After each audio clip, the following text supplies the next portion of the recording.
Terbalik.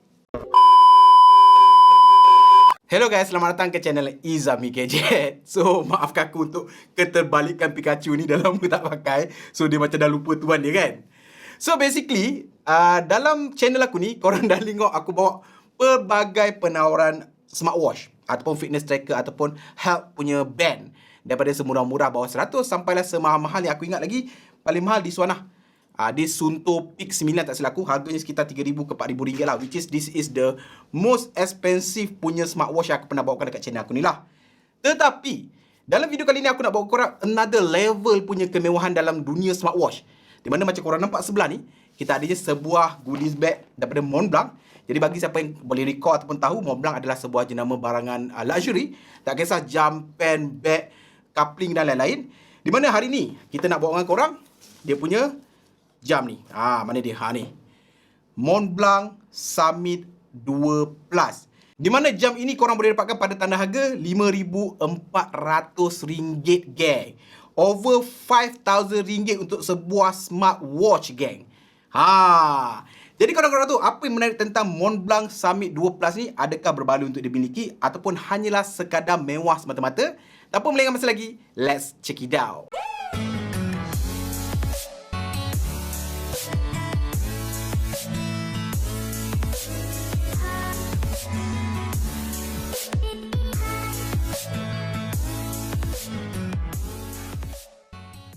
Alright, so first thing first, sebelum korang komen bukan-bukan mengatakan bahawa Izami Sultan dan lain-lain, this is not my jam. This basically Izzat Iskandar ataupun Z punya jam. Siapa yang tak kenal Z, korang boleh tengok video aku pergi Swiss dengan Faiz Zainal. Z adalah another kawan yang ikut sekali itulah, itu adalah Z. Alright, so basically dia memang Sultan dan dia memang minat Montblanc. So again, bila korang beli, korang akan dapat receipt dia. Aku just nak tunjuk pada korang proof dia. So ini adalah harga yang dia bayar, RM5,400. So hopefully bini dia tak tengok lah video ni. Sebab kalau bini dia tengok, mesti bini dia menjerit kan. You beli jam sampai RM5,000, you tak bagi tahu I ke? You nak jadi apa ni? Tapi basically inilah dia. Dia punya receipt pembayaran Montblanc dia RM5,400. Memang sebuah hefty price lah. Dan korang siap dapat envelope lah untuk punya receipt. Receipt pun ada envelope Montblanc, geng. Sebab dah beli mahal. Alright, so basically kalau kau tanya pada aku dah pinjam daripada dia ni lebih kurang seminggu plus je.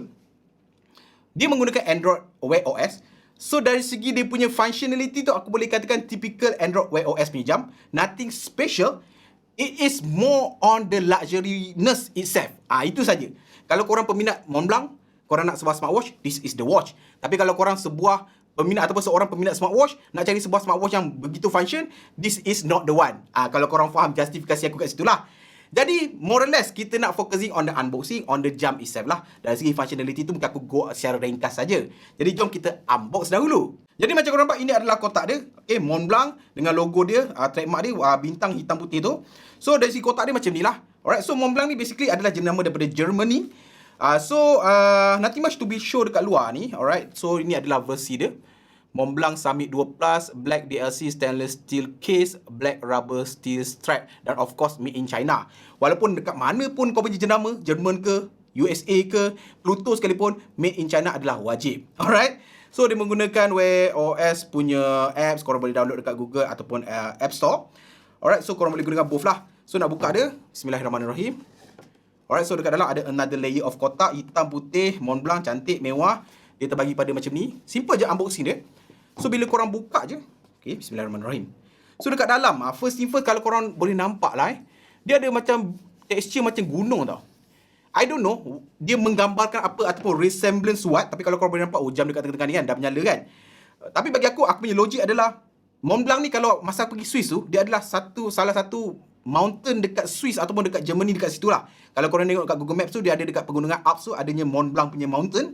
So, I believe ini menggambarkan Montblanc punya gunung lah, sebab dia macam bukit menaik ke atas kan. So, dekat tengah tu ada dia punya watch itself. So, korang buka macam ni, dia akan keluarkan watch itself macam itulah. Nice kan? Alright. So, korang keluarkan, basically ini adalah tempat pegang jam dia. Kat bawah korang akan ada all the documentation, brochure. Dan of course, bila beli benda-benda mahal ni, dia punya presentation tu ikhlas sikit lah kan. Takkan nak bagi cokia-cokia betul.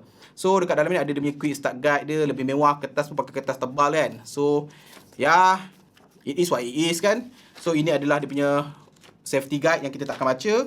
Okay, dari segi kabel, kalau korang boleh nampak, ini adalah kabel pengecasan dia. So, dia menggunakan Type A to Type C. Tapi apa yang special adalah, satu warna hitam. Yang kedua, kat situ adalah logo Montblanc. So, ini tiada galang gantinya, geng. Ini tak ada galang gantinya. Even though korang hilang, korang pakai dengan kabel-kabel biasa Type C, dia takkan sama, geng. Dia takkan sama.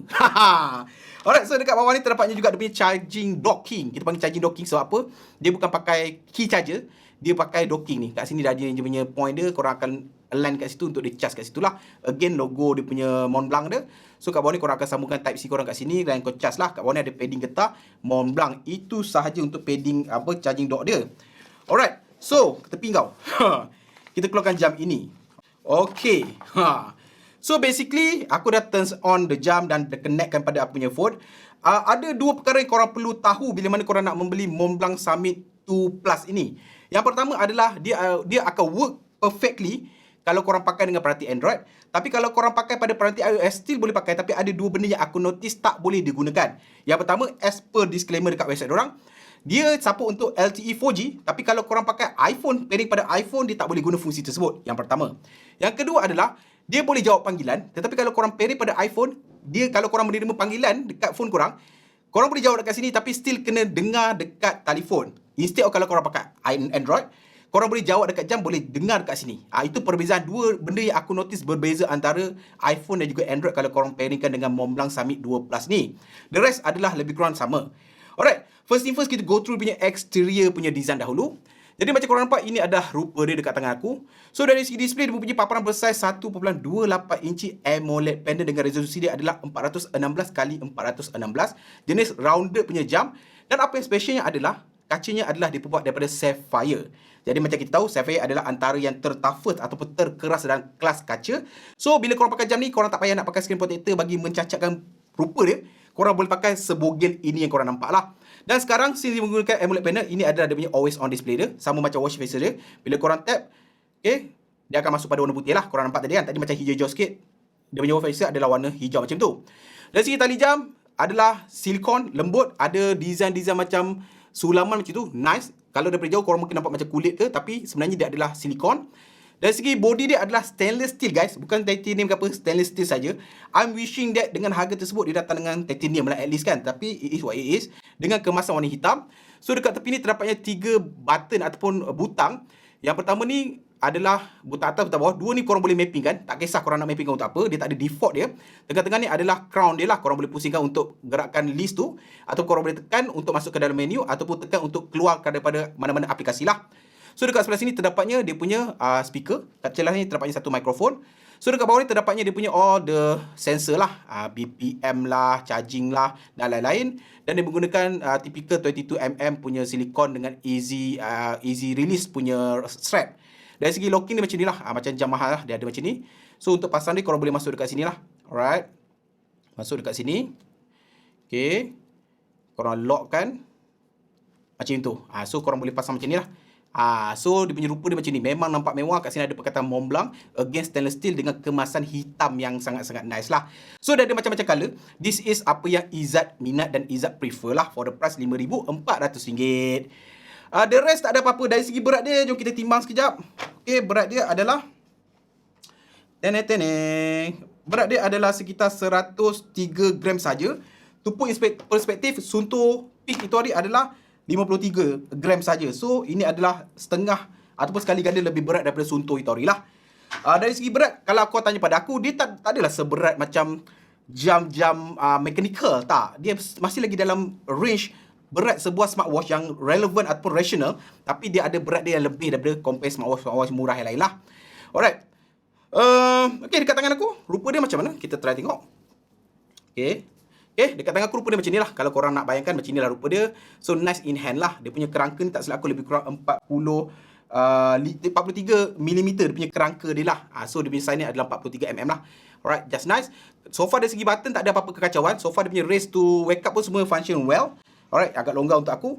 So far so good lah. Sebenarnya tak ada apa aku nak cerita. More or less jam ini memang typical untuk sebuah peminat Montblanc ataupun luxury watch lah. Kalau korang looking for smartwatch, this is might be agak over expensive. Bukan tak berguna, agak over expensive. Alright, dari segi dia punya jam dia macam ni. Ini adalah watch faces, typical. Press and hold. Okay, press and hold untuk korang masuk ke dalam watch face dia, dan juga korang boleh tukar kat dalam Wear OS punya apps dekat phone korang. Okay, so far dia ada macam-macam. Okay, katakanlah kita pilih yang ni. Okay, kita kembali. Alright, kita tukar balik. Okay, katakanlah kita pilih yang ni. Alright, Montblanc punya watch. Dan kalau korang boleh nampak dekat situ ada sedikit delay tau. This is one of the weakness of this watch. Apa aku boleh katakan? Dalam video TicWatch yang lepas pun aku masih boleh mengatakan bahawa Wear punya SoC ataupun chipset tu masih lagi boleh dikatakan agak perlahan. Either the chipset ataupun the Wear OS itself. Same goes to this. Memandangkan ini adalah a generation before punya chipset, dia punya performance tu ada-ada je lah. Not snappy, ada-ada je lah. Memang kau akan nampak ataupun notice slow dekat sana sini lah. Tapi more or less still lagi manageable lah. Alright, so ini adalah watch face dia. Okay, kita tekan. Alright, kalau korang nampak ada delay kan antara AOD dan juga watch faces. Kalau korang tarik atas bawah, dia akan pergi kepada shortcut ni.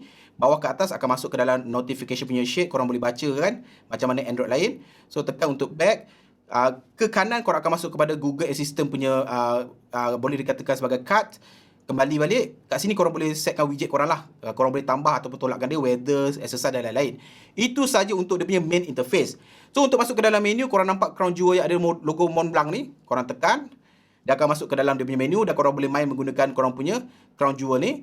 So typical, tak ada benda yang special sangat dari segi dia punya fungsi. Dia ada BPM, dia tak ada SPO2, dia ada sleep tracker, breathing dan lain-lain. Basic health punya monitoring. Itu saja. Tak ada ECG, tak ada lain-lain tau. Kalau korang expecting that, this watch tak ada benda tu. Alright? Okay, so benda-benda tu tak ada apa kita nak cerita. So far dari segi testing aku, BPM dia okay lah. Not the fastest one. Okay lah. Alright, contest, daily. Kalau korang nampak bila aku pusing, dia ada macam slow sikit kan. Nampak dia punya pergerakan menu tu macam ada slow sikit. So message, call, Play Store. Okay, kalau korang nak guna Play Store, of course boleh guna Play Store lah. Alright, korang nak download apps wearable, boleh dekat dalam ni. Tapi depending on korang punya connectivity pada internet lah. Macam aku kat sini memang agak kaput sikit internetnya. Tak ada Unify dekat sini, buat macam mana kan. Alright, tak apa, kita keluarkan. So, ya, macam korang nampak, itu sahajalah. Tak ada benda yang aku nak cerita pun kan dekat jam ni. Alright, so jom kita try buat panggilan. Kita try buat panggilan. Alright. Aku suruh Izzat call lah tuan dia call sendiri. Kalau korang nampak, dia punya contact boleh sync dengan jam ni. Keluar nama instead of nombor telefon. Dan korang boleh jawab. Hello. Hello, awak lagi testing again untuk Montblanc Summit 2 Plus jam awak. Janganlah macam tu. Disclose sikit. Ouch. Harap-harap orang rumah tak tengok video ni sebab saya ada disclose harga dia tadi. Okay. So ini adalah maksimum bunyi dia daripada speaker dia. Kalau tanya pada aku dari segi penggunaan solo macam dalam bilik yang senyap macam ni, boleh dengar dalam jarak macam ni lah. Tapi kalau more than that, agak tiny ataupun agak mute bunyi dia. Jam ni aku boleh katakan dia punya speaker ni more kepada kalau macam since dia ada LTE, so kalau korang nak pergi jogging tak bawa phone, nak jawab emergency call, that is the purpose lah. Tapi kalau korang nak gunakan dia as a main Bluetooth punya peripheral, not as the main function lah, itu saja. Dari segi mikrofon macam ni Jad, kat sana kedengaran okey ke? Kedengaran okey, ada little bit of sound macam terhalang sedikit. Tapi dan satu lagi, dia macam ada feedback from my own voice. I see, ada gema suara kau balik lah. Yes. I see, faham. Macam typical Bluetooth punya TWS biasalah. Tapi more or less the function is there. Meaning nak dengar lagu boleh, nak jawab panggilan boleh. Tapi again, hanya untuk peranti Android saja. Kalau korang connect kepada iPhone, so far aku tak boleh buat macam tu. Bila pakai iPhone, orang call kat sini, dia akan suruh pick up the phone dekat phone. Dia tak boleh jawab dekat jam ni. Instead of dekat jam ni, kalau pakai Android macam sekarang aku pakai, aku boleh jawab directly dekat jam itself. Itu benda yang kau pun tak tahu kan, Jad, sebab kau pakai iPhone kan? Sebab macam aku cakap tadi pada audience aku cakap bahawa memang totally Izzat beli jam ni sebab dia nak Montblanc, not for the functionality. Kalau lah Apple Watch ada keluarkan sebuah Montblanc edition, dia akan beli benda tu. Tapi for the functionality and for the brand also. Tapi this is not the one yang dia nak lah. Alright. Oh, I know you. Okay. Bye-bye, Jad. Thank you, Jad, for the call. Bye. Alright. So basically itulah dia. Alright. So the rest tak ada apa-apa yang nak diperkatakan lah. Alright. Kalau nak, mungkin korang nak bayangkan lah macam mana nak charge dia Okay, korang pasang macam ni. So macam ni lah. So korang cucuk Type-C kat sini, dia akan keluar macam ni. So macam ni lah charger dia. Nothing special lah. So bila korang pakai jam ini, korang mesti bawa cradle dock ni. Korang tak boleh hilang pun. Sebab apa? Dia tak support untuk key charger macam kebanyakan jam-jam mahal lain. So, dari segi bateri pula, bagi siapa yang concern, Bang Izami, jam dah 5,400 kan, bateri dia macam mana pula kan? Sebab apa? Di dalam lambakan smartwatch dekat luar sana, termasuklah Wear OS punya smartwatch, kita dah tengok jam dah boleh tahan lama lah kan? 4 hari, 7 hari, 14 hari, 24 hari kan? Dan TicWatch itu hari pun boleh dikatakan agak tahan lama. So, how does this Montblanc Summit 2 Plus punya battery performance? Suka untuk aku nyatakan atau malang untuk aku katakan bahawa dari segi bateri dia sangat-sangatlah lemah. Bateri dia adalah sekitar 400 mAh saja. Tetapi dari segi penggunaan, I don't know, sama ada optimization ke ataupun chipset yang lama ke, tapi memang sangat-sangat menghampakan. Kalau korang charge pukul 8 pagi tu penuh pergi kerja kan, aku boleh katakan 3-4 petang dia dah minta nyawa. Even though korang tak guna untuk buat call ataupun tak guna untuk notifikasi sangat pun, korang hanya gunakan dia sebagai sebuah jam yang connect Bluetooth kepada phone korang, itu saja pun memakan bateri. Sebagai contohnya, aku sampai ke studio aku ni, tadi pukul 11 pagi, bateri adalah boleh dikatakan 98%, hanya terhubung secara Bluetooth pada aku punya phone ni, Mi 11T Pro. Aku tunjuk pada korang, sekarang adalah pukul 2.50 berapa jam, berapa bateri yang tinggal? Hanyalah 38% guys. 38% hanya duduk dalam kotak geng. Kau bayangkan macam mana Izzat pakai selama berhari-hari. Tapi apa boleh buat? This is the price you have to pay for the luxuriness. Alright? So guys, meja pun bersepah. Itu sahaja aku punya pendapat dan juga review berkenaan dengan Montblanc Summit 2 Plus. Sebuah luxury brand punya smartwatch untuk 2021 actually jam ni. Ataupun 2020 macam tu lah. Alright, top of the tier for the Montblanc itself lah. So, anda kata, kalau korang, again, macam aku cakap tadi, kalau korang mencari sebuah Montblanc punya barangan, korang memang pengumpul barangan Montblanc macam Izzat, this is the only option you ada untuk Montblanc. Tetapi kalau korang sedang mencari sebuah smartwatch dengan functionality yang terkini, this might not for you. Alright, itu saja rumusan dia. Alright, so guys, sampai di sini video kali ni. Kalau anda kata korang adalah pengguna-pengguna barangan Montblanc ataupun ada smartwatch luxury lain, contohnya macam Tag Heuer punya connected ke, korang boleh komen kat bawah kenapa korang beli jam tersebut. Adakah memang betul semata-mata for the brand, for the luxuriness saja, ataupun ada function-function lain yang tak ada pada typical smartwatch biasa.